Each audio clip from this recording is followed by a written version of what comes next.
So, Hero Collector sent me a goodie box of Doctor Who figures and a Dalek Parliament set alongside a couple of shirts from their Doctor Who line, just out of the blue. So I feel obliged to thank them for that. Alongside the figurines was a magazine that covered the background details on some of the Dalek models, production, and a bit of lore about some of this identifiable species, and I thought it would make a good video to share some of what I've learned on the Daleks. So the topic of today's video is on the Supreme Daleks, the leaders of their empire, and the variations among them. Being as they are from different eras of Who, some are of course very differently designed and have some cool background details. So the original Supreme Dalek was created by Terry Nation back in 1964, where a Dalek commander was usually painted black to make it stand out from the others, such as in the 1965's The Daleks Master Plan. When the show received a coloured movie version, they introduced more varieties of the Dalek, including a black and gold Supreme Commander. This was then evolved back into 1972's Day of the Daleks with a gold leader for the race, and the precedence was set for the Supreme Leader, standing out from the others, with it eventually changing back to black. In universe, this can simply be explained as the Daleks being of different sub-organisations, and as a time-travelling race they could be from various points throughout Dalek history. The original Supreme Commander from 1965 was a standard Dalek, just with black casing, although some modifications had been made to the design for lore reasons, as the original Daleks required energy collection discs on their back to function away from Skaro and its network of electricity that kept them powered.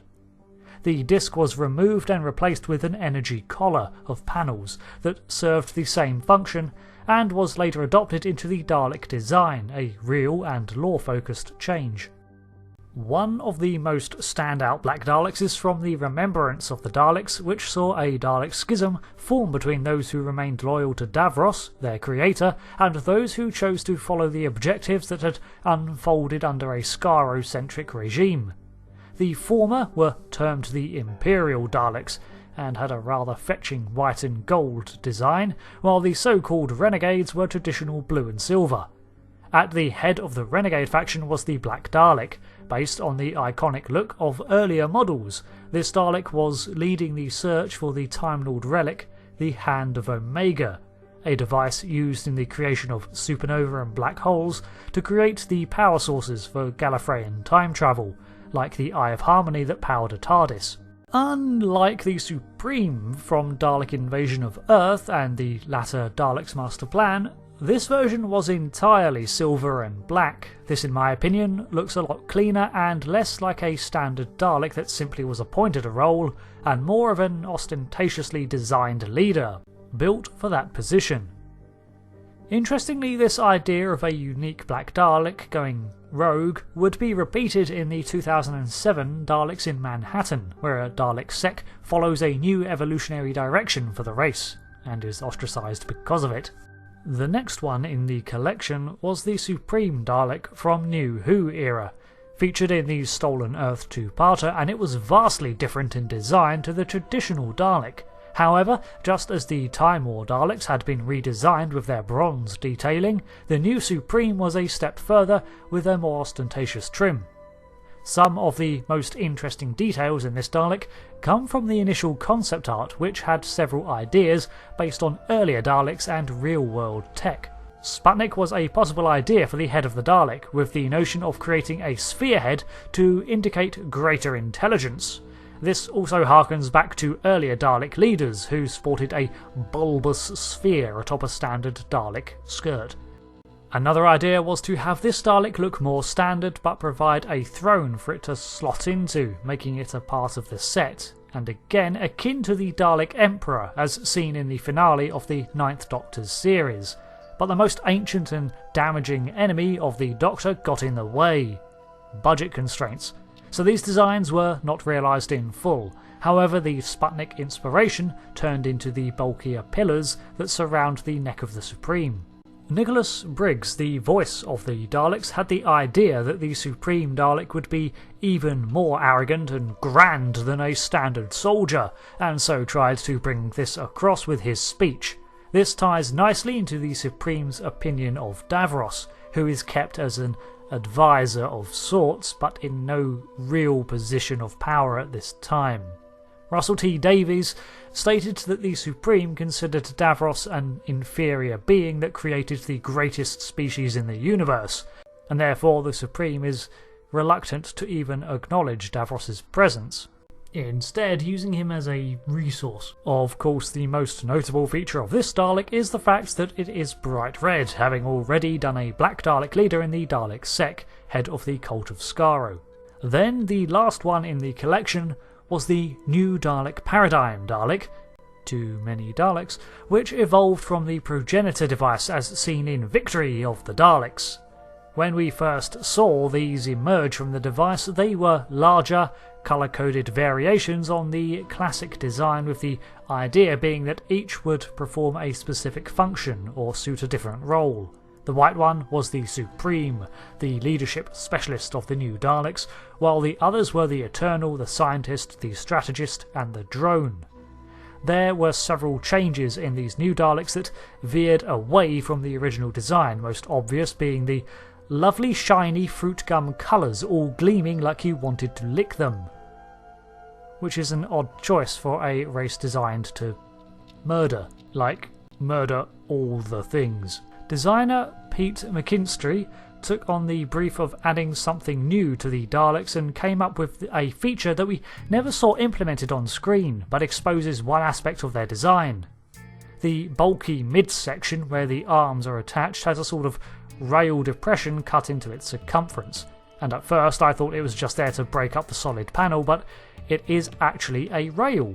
You see, the original idea was to have the Daleks able to produce a desired arm attachment from the larger skirt at the rear, where it would then slide around the Dalek and into place at the front, allowing them to possess a myriad of tools for various jobs. This is a cool feature, and maybe we'd have seen it utilised in future episodes. However, the design proved to be not the hit Moffat was hoping for, and because of this, they were gradually reduced to background appearances.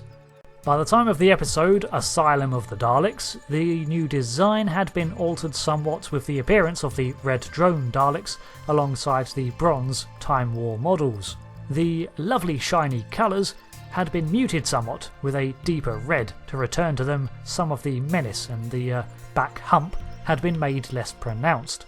They still retained the organic looking eye in their stalk and were otherwise unchanged, but these new Daleks never became the face of the species as intended. Instead, and with time, they were written in as more of a leadership cast among the Daleks, with Moffat settling on the idea that all I've done is give the Daleks an officer class, which I think works a lot better than replacing all the Daleks with this design. So the critical, fan and internal feedback made an addition to the lore that I think works well with the new Paradigm Daleks fading into the Empire and leaving the door open for new iterations on the classic design, which is the reason we don't see them anymore. This change works within the lore too, as with the Daleks attempting to evolve and adapt, but ultimately they revert to their stagnant society of murderizing the rest of the universe, showing that they are unchanging and unyielding. Plus, as mentioned, the Daleks are time travellers too, and the order in which we see them isn't necessarily a reflection of their timeline, so these Paradigm Daleks could have ruled for 1,000 years or more before being supplanted by a new Supreme or Parliament.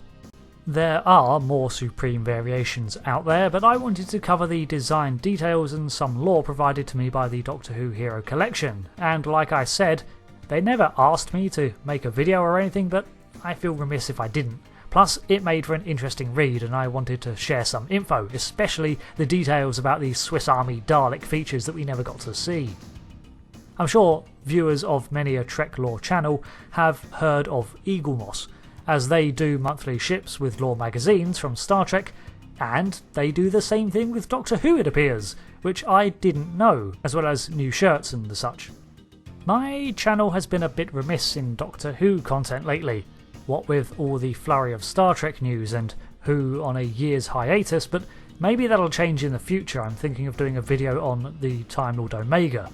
Until then, thanks again for watching, and until the next video, goodbye.